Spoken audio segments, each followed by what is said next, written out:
Chapter 26. Other kids screamed. Mick and his friends backed away.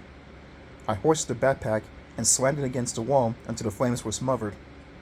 I shook it hard. Smoke rose up from the canvas. I turned it in my hands, examining it.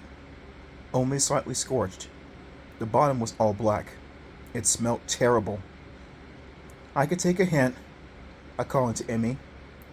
Go steal the camera, she said. I sighed. I'll try. My legs were trembling. My stomach did flip-flops as I followed Mick and Daryl into the lunchroom. I stayed far back in the food line. I definitely didn't feel like eating. But I put some things on my tray. I didn't even look to see what I was choosing. Mick and Daryl and some other guys took a table in the corner. I saw Mick set his camera down and began to paw through his food. Mick eats with his hands, even mac and cheese and jello. No one has the nerve to tell him he's like a pig. Probably his parents are too afraid to tell him too. The camera sat on the edge of the table. Mick was talking to Daryl, who sat across from him. Mick was stuffing his mouth with both hands.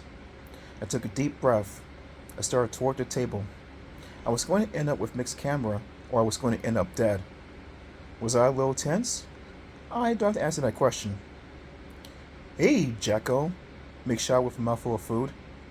I pretended to be startled by his shout, and I faked a big fall. I tripped right at the side of the table. I stumbled forward and dropped my tray onto Mick's tray. Hey, klutz! Mick shot back as my food bounced off the tray. In one quick motion, I slid the little camera off the table and shoved it into my jeans pocket. Did anyone see? I grabbed the edge of the table and caught my balance. Sorry, I stammered. I tripped.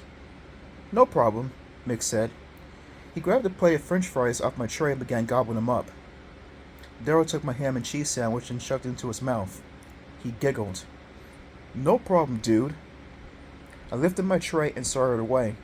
Sorry, I repeated. I got away from there as fast as I could. I couldn't breathe. My legs felt like rubber bands. I knew any second Mick would shout, Come back! Bring back my camera! But no. I set the tray down and ran into the hall. The camera felt heavy in my jeans pocket. Success, I told Emmy. I took the camera, and I'm still alive. I pulled the camera from my pocket and jammed it into my burned backpack. Is there a digital person in there? I asked Emmy. I can't tell, she said. We need to examine the camera carefully. Wait till we get home with it. That was a mistake, because we never got home with it.